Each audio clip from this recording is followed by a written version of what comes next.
Hello friends, welcome to Kitchen to Plate.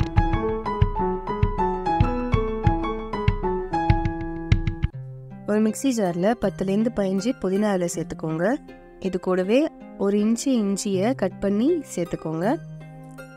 கூடவே 2 எலுமிச்சம்பழத்தை சாறு பிழிஞ்சு இதில் சேர்த்துக்கோங்க. 250 கிராம் இடித்த வெல்லத்தை இது கூட சேர்த்து தேவையான அளவு தண்ணி ஊற்றிக்கோங்க. நான் 250 ml தண்ணி ஊற்றிருக்கேன். இதை நல்லா நைஸாக அரைச்சிக்கோங்க. இது வரைக்கும் நீங்கள் எங்கள் சேனல் சப்ஸ்கிரைப் பண்ணலன்னா ப்ளீஸ் சப்ஸ்கிரைப் பண்ணுங்கள். கூடவே அந்த பெல் ஐக்கானையும் தட்டி விட்டுருங்க. என்னடா இவ பாட்டுக்கு சொல்ல ஆரம்பிச்சிட்டாலே, என்ன பண்ணிட்டு இருக்கானே சொல்லலையேன்னு நினைக்கிறீங்களா? ஒன்றும் இல்லைங்க, குழந்தைங்க வெளில போயிட்டு வந்தால் ஏதாவது கேட்குறாங்கல்ல. இந்த வாட்டி கரும்பு ஜூஸ் கேட்டாங்க, அதனால வீட்லேயே கரும்பு ஜூஸ் செஞ்சு கொடுத்துட்டேன். வெல்லம் எதுலேருந்து வருது? கரும்புலேருந்து தானே வருது. அதனால வெல்லத்தை போட்டு செஞ்சு கொடுத்தேன்.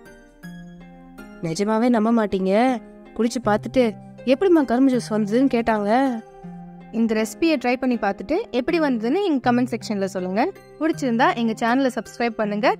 அப்படியே ஃப்ரெண்ட்ஸோடையும் ஷேர் பண்ணிடுங்க.